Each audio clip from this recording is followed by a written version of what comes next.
And now, Focus on the Pines with your host, Jack Barnes.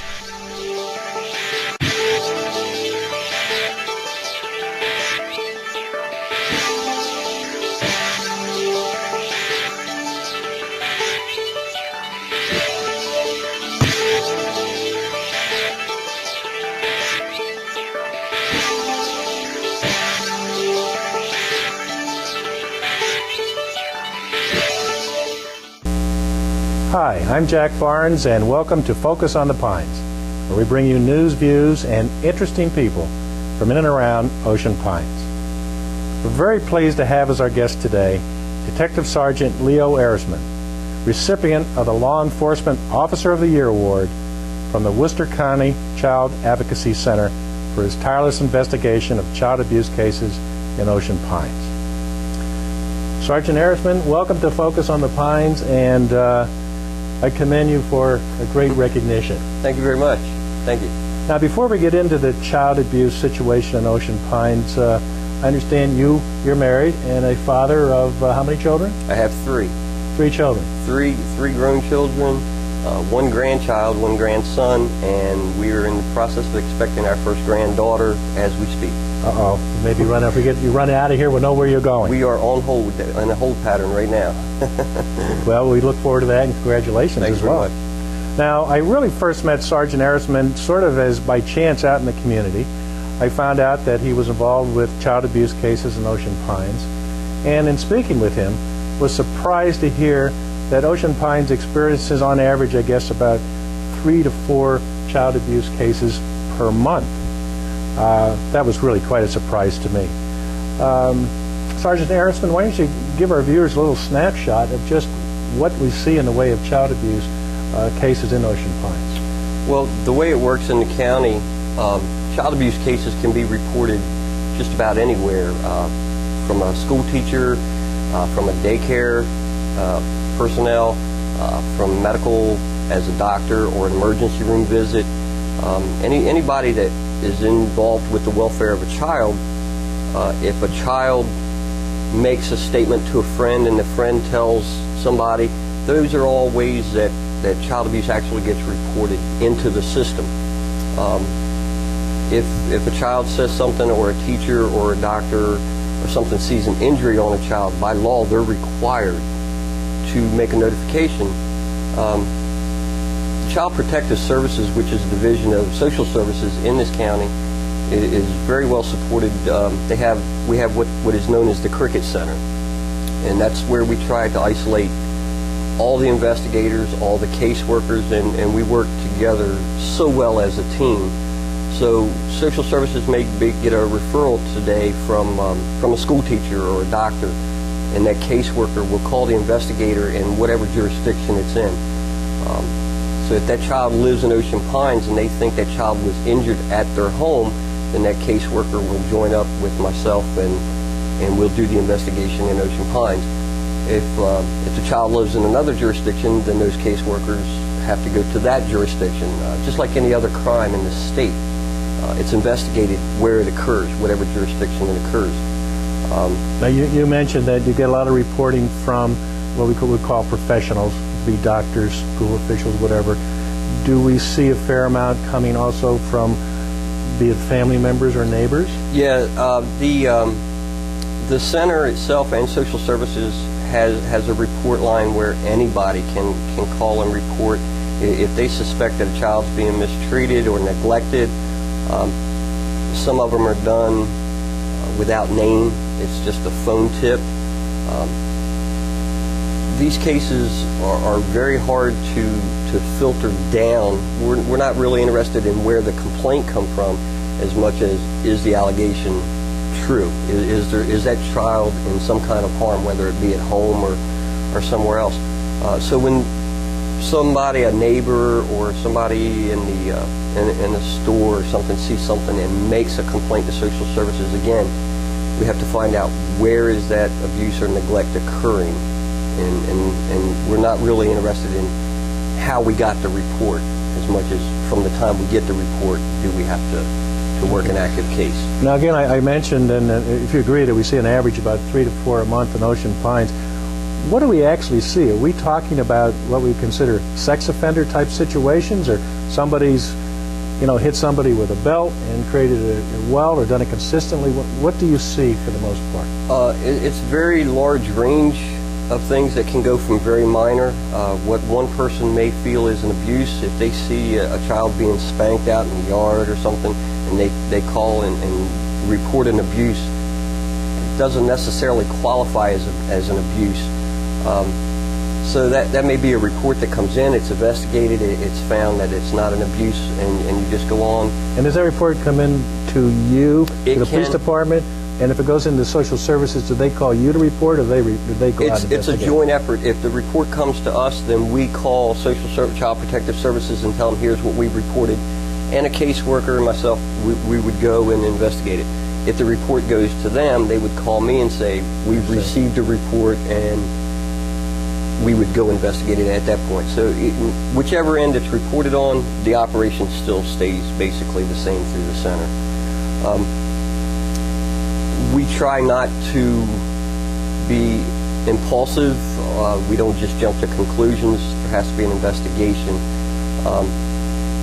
At the center, we have facilities there where we can actually put a caseworker in a room, do an interview, we can observe it, we can videotape it, so we don't have to keep asking a child the same questions over and over and over. Once we got that answer on video, then that's our answer, and we can go with that.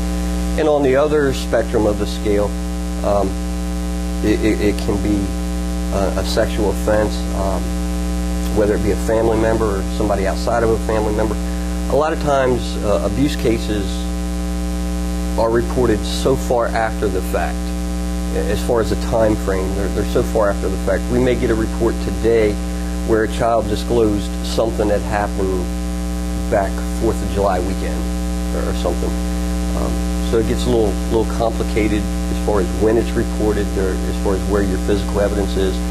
Or we may get a call today that there's a child being cared for at the hospital, and they feel that something has occurred there, and then you have the full process of medical examination, the whole 9 yards. So there's a large spectrum of people that can be involved, or it can just be a simple, somebody saw a child be spanked out in the front yard, and that's all it was, which doesn't classify as child abuse. Do you have a age range you tend to see more of the abuse cases fall in? Does it tend to be more younger elementary school children, or can it go all the way up into teenagers? No, it can actually go through the teenage years. We found, doing investigations, we found children that are no longer children. They've gone into adulthood through medical and different forms of therapy, counseling sessions, and things like that, and they finally disclosed something that may have happened to them over their entire childhood, or maybe it happened from the time they were 10 years old till they were 15, and then it stopped, and now they're 20 years old, and they're just going through the process of disclosing. Well, that crime still occurred when they were a child, so under the law, they were a child at the time of the offense. I see. Now, of course, Ocean Pines is unique in one way, in that we're pretty much split evenly between residents and non-residents.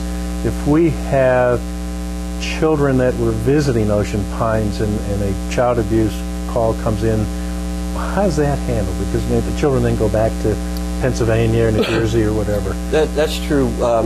We do have a lot of visitors that come here during the seasonals, summertime seasons and things like that, for vacations and holidays, and they're only here for a limited amount of time. Maybe they rented a place here, the entire family rented a place here for a week for a vacation, and then they go home, and which could be in Pennsylvania or New York or any other state. After they're home, they get back involved in school, they tell a friend. Long story short, a disclosure comes out that something happened to this child. So that caseworker in, let's use Pennsylvania for example, that caseworker in Pennsylvania would then interview the child, find out what they think happened, and when it's disclosed that it may have occurred here during a visit, you're back to the same scenario. The crime occurred here.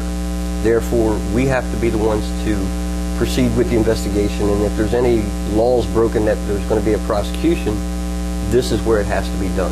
There's a jurisdictional bind that says a crime has to be prosecuted in the jurisdiction where it was committed.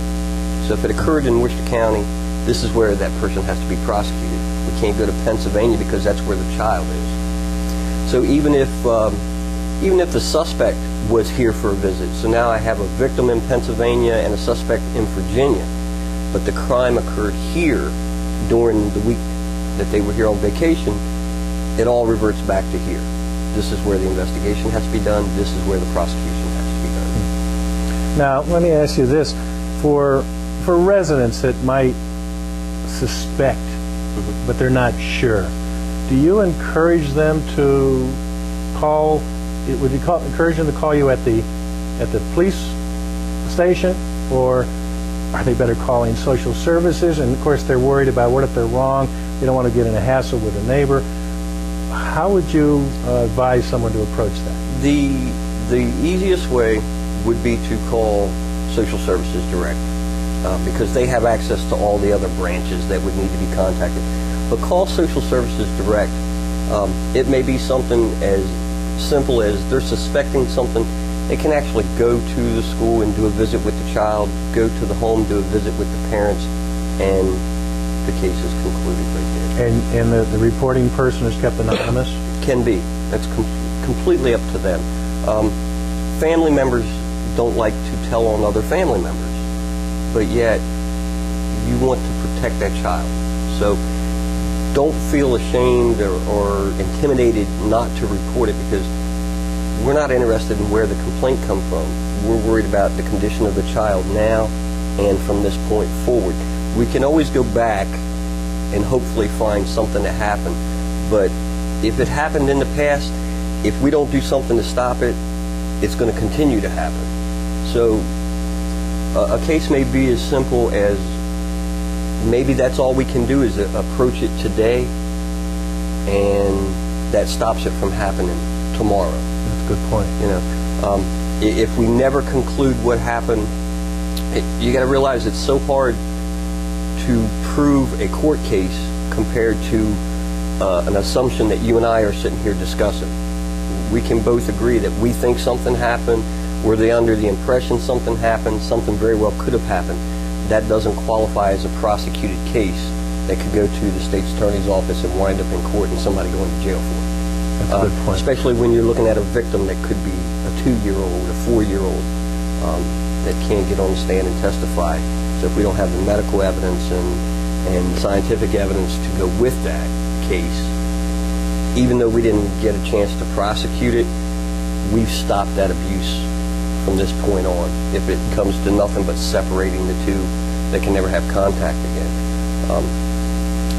Now that brings up a good point.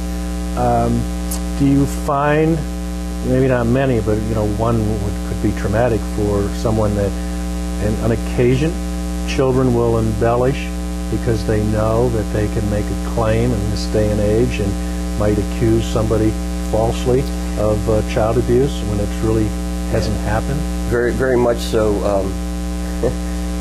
Children don't like to be punished,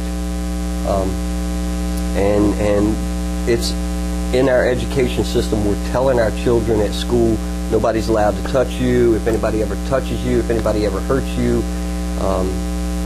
here's what you do. You report it, you call, you do this to a counselor. So mostly in teens or mid-teens, if parents tell them no and they don't want to be told no, they know they can pick up the phone and call, and that the parent's going to be investigated or be blamed for hitting them or something like that. So kids know that, but we can't just brush that off that that's what they're doing. You still have to go through the whole process of an investigation and an injury to see if the child is safe in its home or if it needs to be removed from the home. But hopefully that's minor, that those situations you don't see that many of them. We don't see a lot of them, and it's really normally pretty obvious from the child that would do that. It doesn't take a whole lot of time into the investigation to normally find out this Good child point. just said this Right. because he didn't want to be told no, or she didn't want to be told no. So it's more of a vendettive thing against the parent or the caretaker. Now, before we move on, is there anything else relative to child abuse you'd like to share with the viewers as far as things you see, things you'd like them to know, or things in Ocean Pines that might be relevant?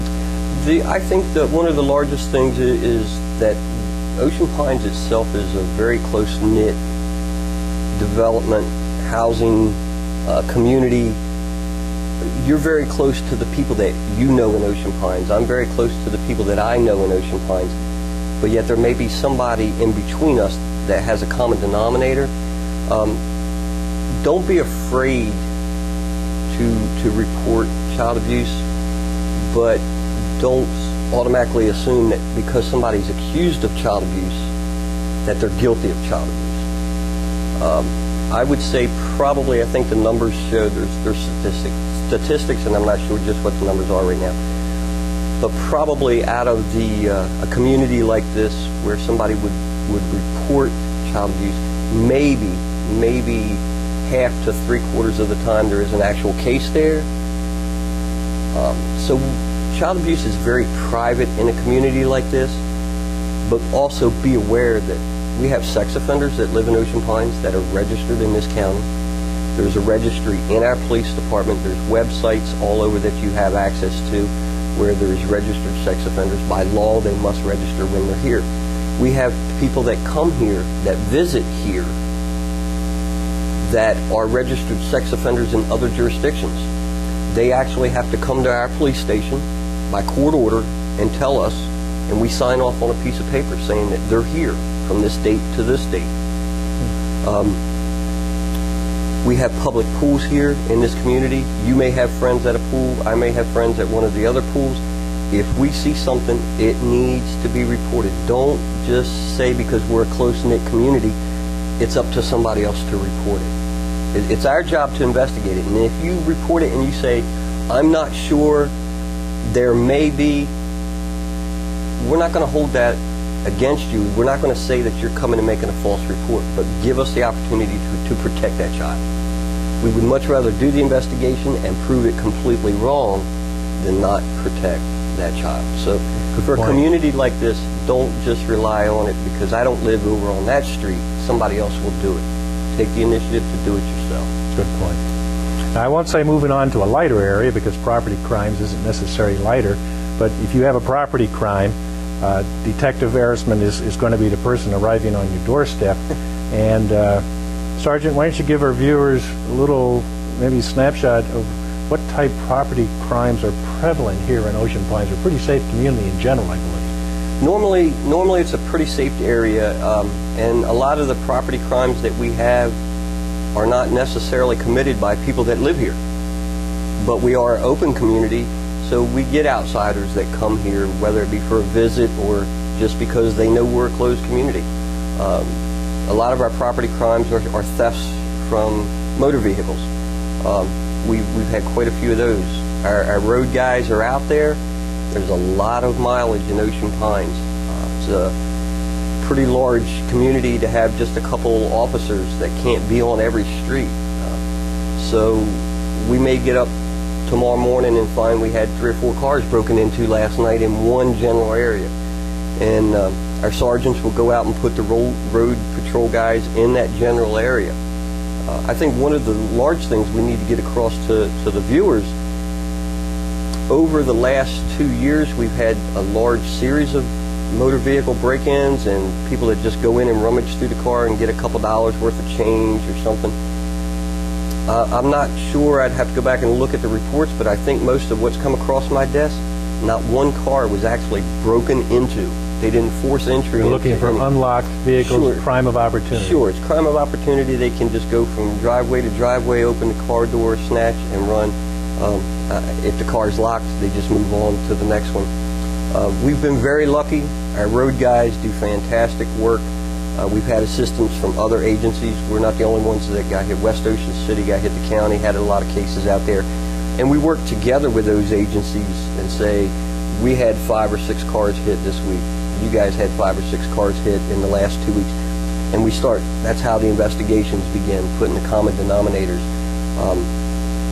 When the stolen material starts showing up at pawn shops and you come across a stolen piece, well, I got it from this guy, and this guy happened to buy it out of a parking lot over in West Ocean City or over in Berlin.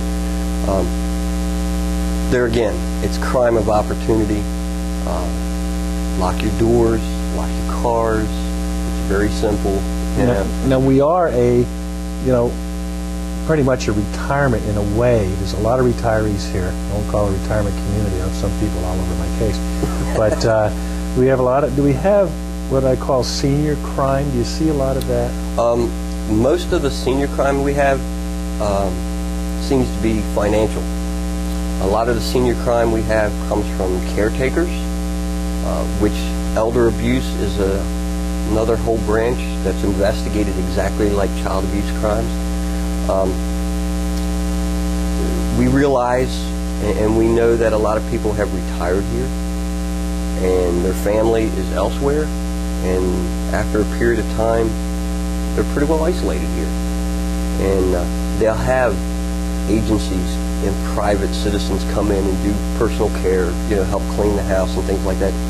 And a lot of times you need to check backgrounds, check references and stuff. Just be aware of who you're allowing in your home. It's a bad thing to say, but it happens. Family members steal from family members, and you know that outsiders will come in and steal for you. If I'm coming in your house and I'm caring for you and I realize that I'm the only one that's doing this, you're not going to recognize this being gone, and it's, again, crime of opportunity. Cleaning services, repair services. Don't just give somebody the key to your house like you've known them all your life and expect them to come in and do your carpets today, and not expect that guy to still have a key to your house next week when you take off and go on vacation. Use common sense, use precautions, make yourself safe. What about, in this day and age, the internet? You've seen much in the way of internet crime where people fall for some of these? Most of those are also financial crimes, scams. The same, what we used to get with mail scams, mail order scams. You've won a sweepstake, just deposit this into your checking account. That format is almost identical, but now it's done by internet, by emails. You've won a competition, or you'll get a notice from a phone scam or something that a family member is in financial trouble or in need of money somewhere, and wire X amount of dollars to this location. That's where the senior gets a call that their grandson... Exactly. And they'll actually get a real phone call. Yes. The federal government has done sting operations all over, and scams and frauds are so hard to prove because of the time frame that they're developed in. These people will come in and set up a fraud scam, and they have different series of cell phones, and they will sit and they will wait for that phone to ring, and they know when that phone rings, it's going to be you calling, because that's the only information that they put out there on that phone. So when that phone's, they know they're talking to you, and they know what they've already requested you to do. So they're going to encourage that. Well, it's just like I sent you in the letter. You need to send us $500, and then we'll do this, this, and this. Just like I told you in the letter. Your family members are not going to send you something like that. They're going to call you, and if they haven't, call them before you do something like this. We have had several seniors in this area that has been taken in frauds and some of these scams, and by the time I get the case from that family member, those people that were having those cell phones and sent you that email, that ISP address is gone. It doesn't exist anymore. Those phones are no longer in service. They were a prepaid phone. It's gone. So that whole operation is shut down. What's like the higher dollar amount you've seen somebody defrauded out of in Ocean Pines? Some of the online gambling, thousands of dollars actually go in there, where you think you're paying for a certain amount, and they can actually, you're giving them access to a checking account or a debit card account. There's no reason to give that kind of information to somebody, but it happens all the time. I think one of the largest online gambling internet sites was just recently shut down. That's correct. For fraud. That's correct. The other one is the contest winners.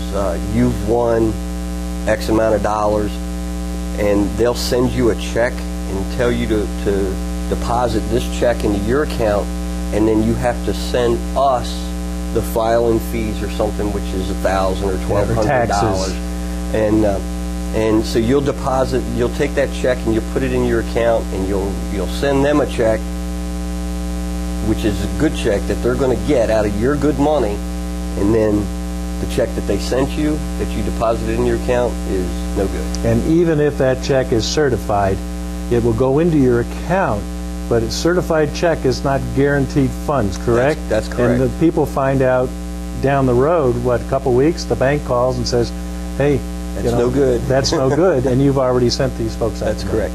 And normally under that, the banks are pretty good at working with us. They'll establish what that check was for, but what has already been withdrawn out of your account and sent is lost funds. You're a victim. Now, just are there any other crimes, out of curiosity, that in Ocean Pines, like that you see on the rise? I mean, underage drinking, drugs, anything like that is a concern? Our major concern on the drug issue right now, not just in Ocean Pines, but it does happen in Ocean Pines too. But normally on the shore is where we take our census from, as far as what other agencies are doing. The big thing right now is the prescription drug, the abuse of prescription drugs. Some of the youth in this area, some of the parties that we've come up on, actually have parties where they just have everybody brings whatever was in mom and dad's medicine cabinet. Oh boy! And it just goes in a bowl, and you play these games, and you pick a pill, and off you go. You may be getting a Tylenol, you may be getting a baby aspirin, or you could be getting a morphine or a Percocet or any prescription. We've had thefts from residents that are just prescription drugs. So put your prescription drugs away. Yes, and I can also tell you that people that are legally prescribed drugs, and I know that you have a back injury, that you have pain pills or something, you're more apt to be a target of somebody that wants those prescription drugs, that they can sell them or use them themselves. So that's more of a problem, you see, than the underage drinking that maybe some of us my age might have seen growing up. Yeah, a lot of the underage drinking is really isolated. We have our normal parties that we'll go to, and there's underage drinking there. But to be honest with you, the prescription drugs, the accessibility to prescription drugs, whether it be in schools or on the playgrounds, seem to be rising at a faster rate than even the marijuana uses were in the past. So I guess that overall, some of your advice to the residents of Ocean Pines would be: lock your car when it's sitting in your driveway. That's correct. Don't be afraid to report child abuse if you feel it's happening. I guess usually a gut feel it will give you an idea. Put your prescription drugs away. Correct. And try not to fall. Be very leery of anybody offering you what sounds like something too good to be true over the internet. Usually it is too good to be true. It is normally too good to be true. Oh, good. Well, and I would also tell you, as far as the prescription drug things, there's access availability.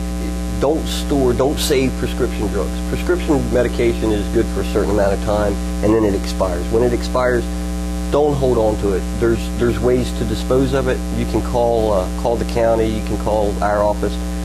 There's tons of ways to dispose of it, but old prescription drugs being stored in your home are a target. Okay. Well, we certainly want to thank you, Sergeant Ehrisman, for sharing your expertise and your knowledge with the residents of Ocean Pines.